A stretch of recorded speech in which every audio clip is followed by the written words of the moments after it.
So, the West is really good right now. Like, really, really good. By my count, there are 11 teams in this conference who I think are capable of putting together 45 plus win seasons. For reference, 45 wins got the Suns the 4th seed last season, so that should show you how loaded the competition is. Unfortunately, the fact of the matter is, not every one of those teams can actually make it to 45 plus wins, and although we're less than 10 games into the season, we can already see a few that might struggle to reach that threshold. In my last video on the West, I talked about the real contenders, but didn't really touch on that second tier of good teams in the conference, like the Pelicans, Timberwolves, or Mavs. And I don't want to try to cram in like 6 different teams into one video, because I end up feeling a bit dissatisfied with having to condense my thoughts on them, and it takes a really long time to write concisely. I know, who would have guessed? So I'm just going to give the teams worth talking about at length their own videos. Regardless, that's neither here nor there. I just felt like I would get a little meta and tell you all my secret evil plans. But in this video, I just want to talk about a team that kind of puzzles me. Not because I don't know what their ceiling is or anything like that.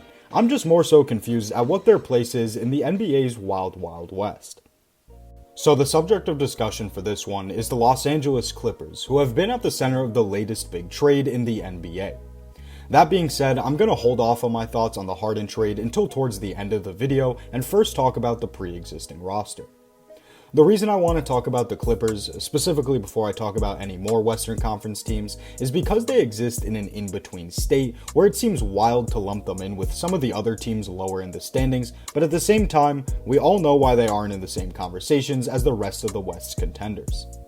The glaring issue with the Clippers is that they're never healthy enough to fulfill their potential. They exist in a perpetual state of hypotheticalness. Hypotheticalness? That doesn't appear to be a word. Anyways, in theory, the Clippers are a legit championship contender. They have one of the best duos in the league in Kawhi Leonard and Paul George, one of the best coaches, that's not really a hypothetical, Ty Lue's just chilling, and they have the NBA's highest scorer off the bench in Norman Powell. So there's some really good stuff on paper. I know Powell is more of an instant offense off the bench guy rather than a championship level third option, and also the Harden trade has thinned out a bit of the Clippers' wing depth, but they are absolutely still up there with the best. They'll also benefit this season from having some prolonged continuity with Russell Westbrook, who played great in the playoffs and has started out this season pretty strong. Funny enough, he's actually had the most efficient stretch of his career with the Clippers so far.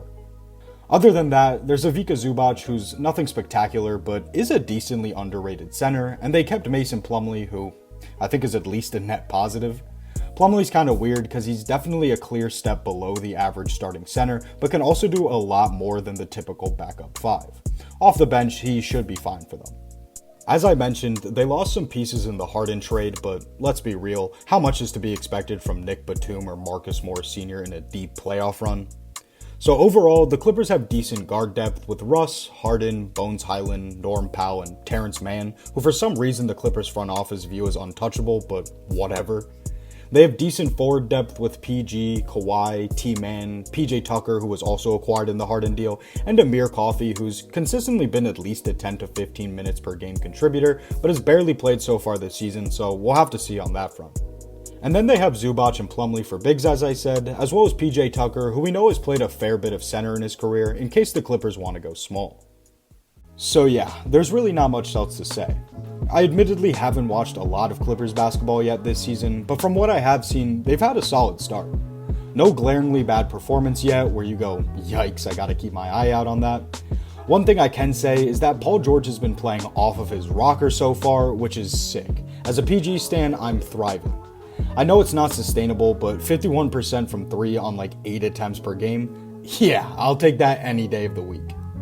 Kawhi has had a good start as well, his best game so far being a 38-point performance against the Lakers, where he and PG both balled out.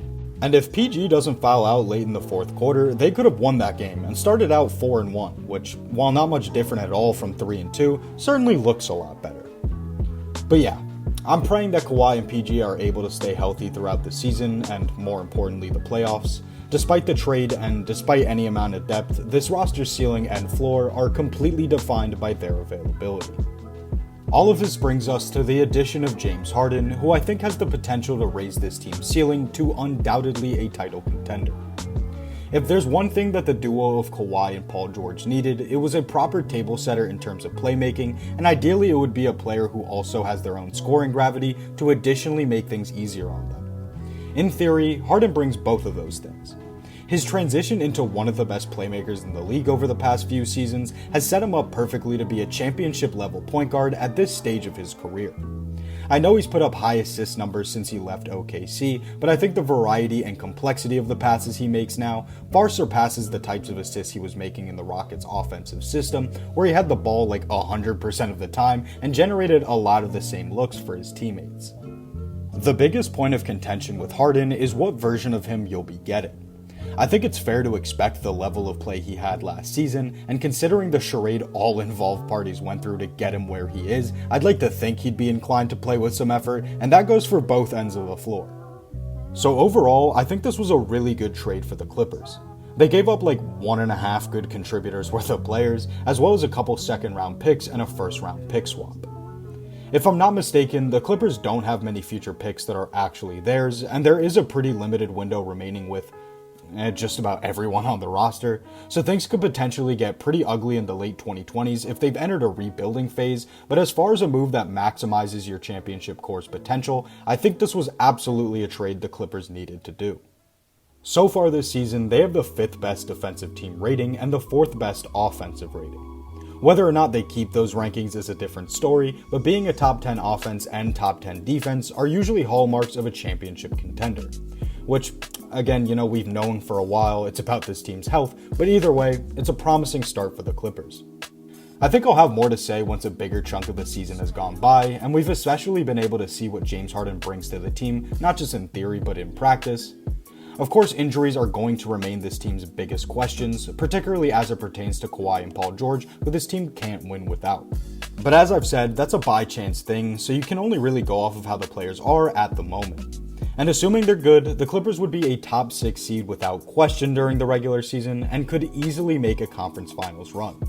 I know I'm not really saying much, that's been the general consensus on this team, but health and availability has killed them over the past 3 seasons and stunted any serious chance they might have had. But now with Harden, I think the Clippers have the best shot at going to the finals since 2020. In a 7-game series, I think they could defeat the Warriors, Lakers, or Suns. I still think Denver is the team to beat though, and their start to the season is certainly affirming that. But I think the Harden trade gives the Clippers as good a shot as anyone at knocking them out.